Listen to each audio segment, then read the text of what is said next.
Hi, I'm Brenda. Welcome to Nana's Hidden Apron. Welcome to my kitchen. This afternoon we're going to make a brownie. Not just any brownie though. This one's a special brownie. It's a pudding pie brownie. Let's make this.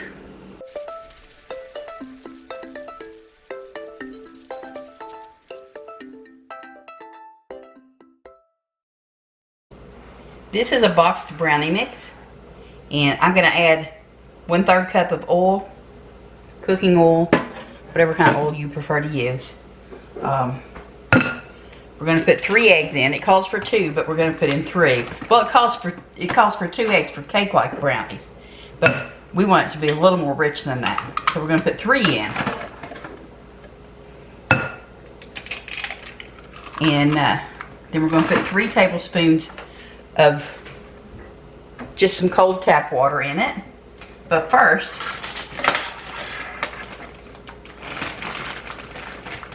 a big heaping tablespoon of walnuts. See if you can eat walnuts. Or you can put pecans in if you want to. Let's go for 2. There we go. That looks good, doesn't it? 3 tablespoons of tap water. I have my oven preheating at 325 degrees because I'm going to use a shiny pan. It's the pan I like to use the most whenever I'm making brownies. So that's what we're going to go with, is the shiny pan at 325. This is a Betty Crocker Delights brownie mix that we're going to use. So we'll get this all stirred up. We're going to mix it up really, really good. Make sure you have it very well incorporated. We are having a church luncheon tomorrow, so this is what I came up with, and I'm altering the recipe just a little bit, and I hope that she doesn't mind. But I got this recipe from a YouTube channel that I really like to watch. We'll put a link in so that you all will see where I got it from. You can go check out some of her stuff after you watch mine, I hope. Go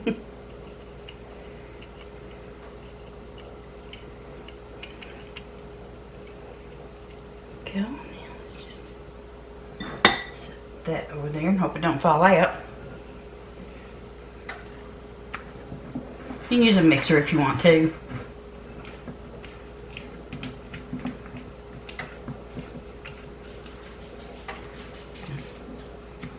And now, according to the directions, I should bake this for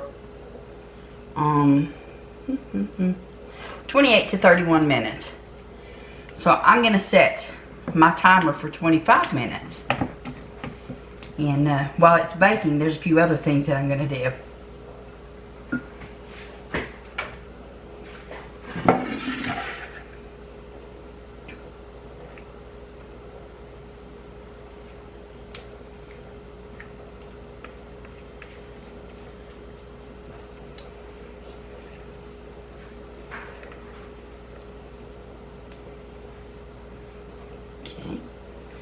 Just spread it out on the bottom.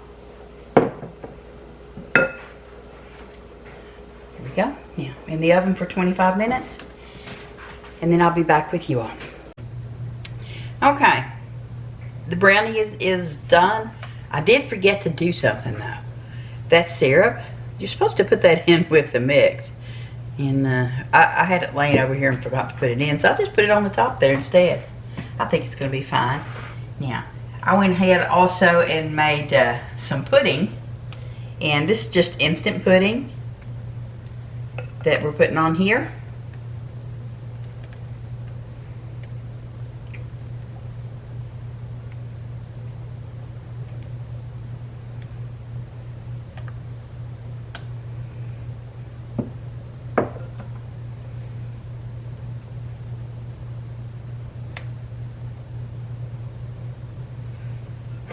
If you cook your pudding, then you can, yeah, either way. It really doesn't matter. I actually used what I had, which ended up being the small box is, I think, what, like 1.5 ounce or something. Small box is a pudding.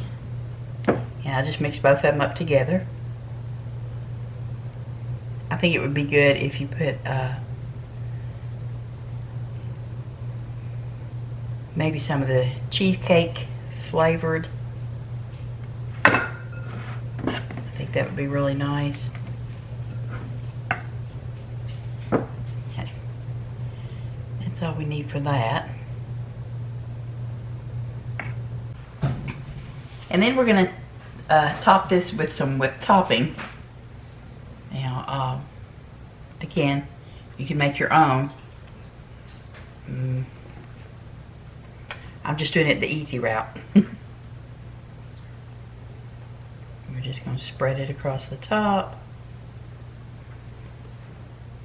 This is one of the small bowls, if you were wondering. Now this can be made sugar-free. You can take your favorite recipe, sugar-free recipe for brownies. I'm just doing it the easier way today.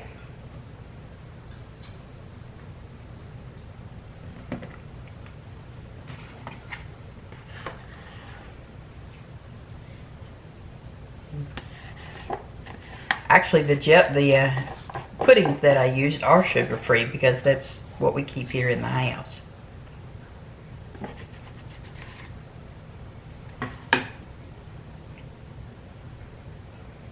And I wanted to get sugar-free topping, but didn't have any, so I had to go with this.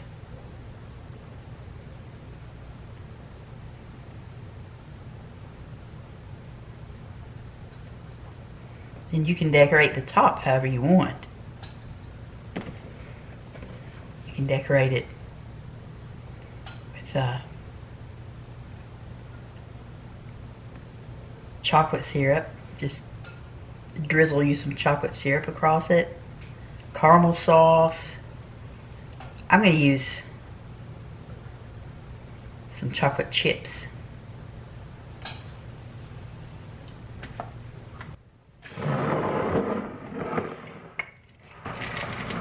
Mine is just a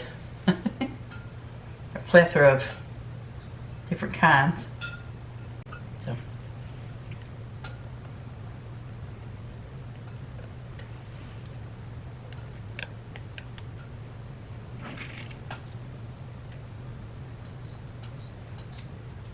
and that's all there is to it, y'all. I mean, it's a really simple dessert. And you can have it ready in no time. I actually started on this one yesterday, and I'm finishing up this morning.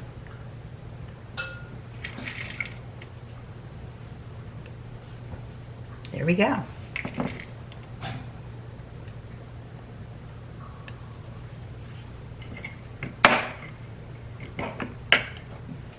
Looks pretty good, huh?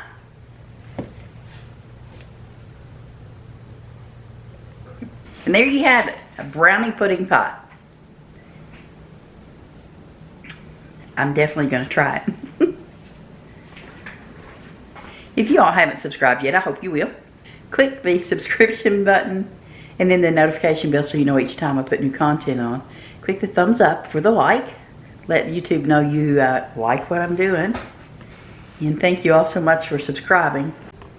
But before I go, we want to mention one thing. Tom and I want to mention one thing. YouTube is something we do for fun because we really enjoy it. But a lot of times there's people that say some pretty mean things. You know, we don't mind if you have something to suggest or something like that, you know. But cyberbullying is a real thing. And it happens to a lot of YouTube people, creators, social media. And it's very hurtful. So if you know somebody that this is happening to, kind of help them through it. And then Tom's going to mention something as well. Y'all, we've been on YouTube through the course of both of our channels for the better part of 4 years now. And we've seen some pretty hurtful comments out there. We have. Completely unwarranted. It's nothing that we have done, just for whatever reason people decide that they want to bully other people on YouTube. I think it's just as a way to kind of draw attention to themselves. Right. But it's pretty hurtful, and I've seen some pretty hurtful comments in some other creators' comments and in their community posts and stuff. And it's just, y'all, we don't need to do that. You're supposed to love everybody else the way that you love yourself. You're supposed to treat the rest of the world like they're your neighbors. And you're just supposed to be good to people. And cyberbullying, that ain't no good at all, y'all. No. So, say no to cyberbullying. Say no to online harassment.